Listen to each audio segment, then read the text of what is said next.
want me to count it joy and what that's all about. And he does get to that. But first thing is, he says, for whatever the reason is, your job is, you can't keep you out of trial. Look what it says there, when you fall. It literally implies that some of it had nothing to do with you. It had nothing. You tried your best. You did your devotion this morning, and you prayed, and you got on the prayer line, and your zipper is up, and your skirt is down, and you are doing better than you used to do. And so now, I know all of them trials that you're sinning for. God, that's not going to happen to me because I'm walking now, and he's going to honor me for my faithfulness. And then slip, kaboom, bam, I've fallen into various trials. And it ain't symbolic or poetic. It's real mess. It's stuff that hurts. It's stuff that makes a Christian cry. It's stuff that makes a Christian cuss when you ain't around. It's stuff that keeps us up at night. It's stuff that makes us wonder, what is all this about? I'm going to go to church because I'm used to going to church, but I'm not sitting on the front row no more. I'm sliding in the back and bet nobody have a word for me. Don't put your hands on me.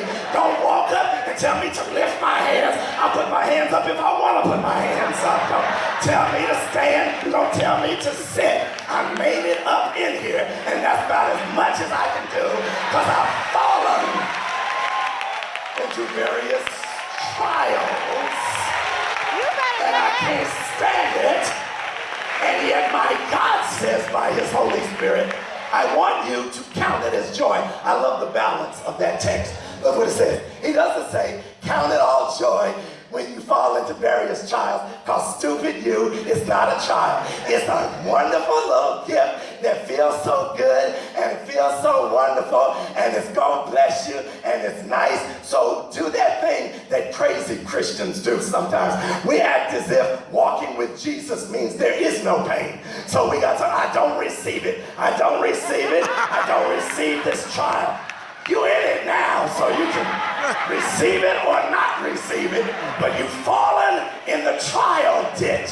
And he says, don't deny that it is a trial, but haul off and put it in the positive side of your ledger anyway.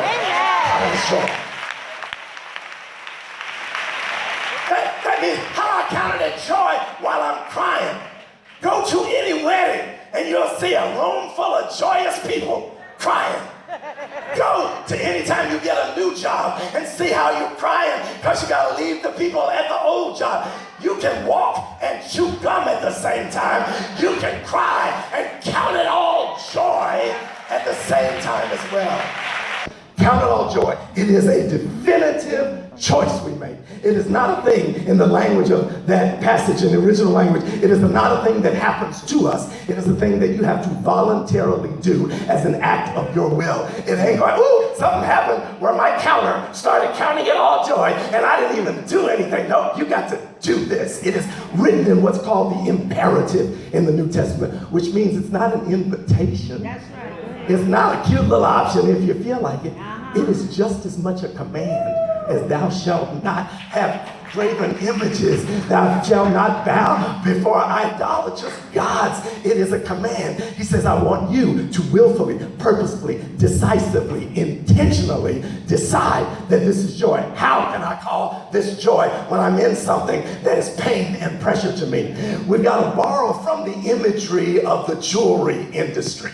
Did you know this? That the diamond, look down on your finger, that diamond that you're wearing right now, it's just shining up in here, put it near the light, it's blinging and whatnot. I don't care whether you got it at Kmart or Tiffany, it's got some bling in it somewhere. It's a diamond, it shines. Before you left the house, you kind of wiped it back here and whatnot. Those of you who just got it, you listen to me preach, but every so often you look down and mess with it a little bit because it's shining and it's beautiful and you're proud of it and it is a thing of value and beauty that you're glad to be able to call it yours. Well, did you know that thing? Look back down at that diamond. That diamond that you got, you know how it originally started out? Over there in South Africa or Zimbabwe or over there somewhere where there was wars and bullets and bombs flying all over the place.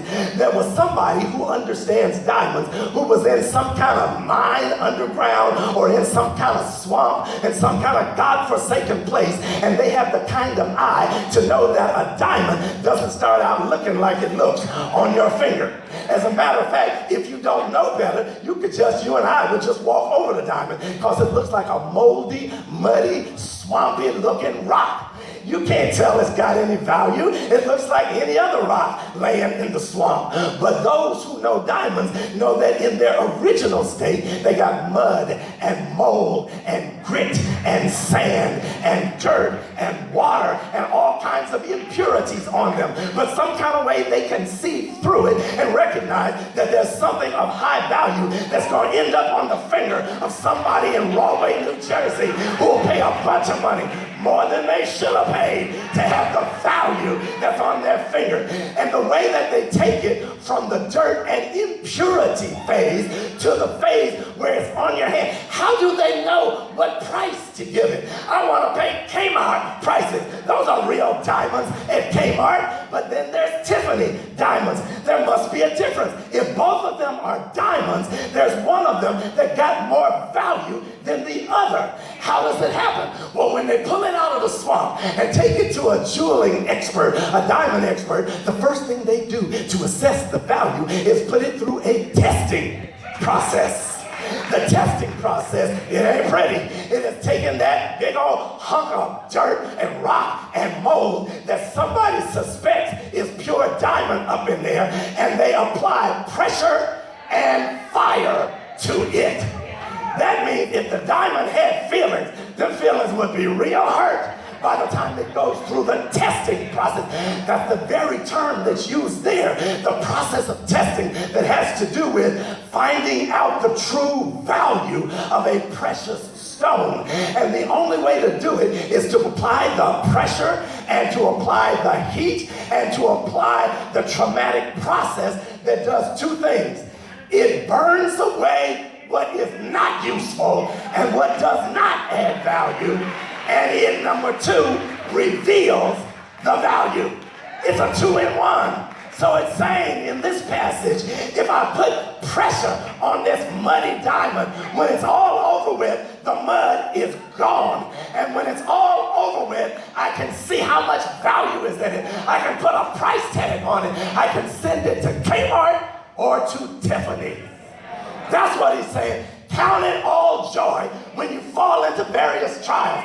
Why? Because we just love how it feels to hurt. We just love, ooh, it's just so beautiful to go through pain. Ooh, it's just so beautiful to lose this house. Ooh, it's just so beautiful to get laid off and not have another job. Ooh, it's just so beautiful for the engagement to be canceled.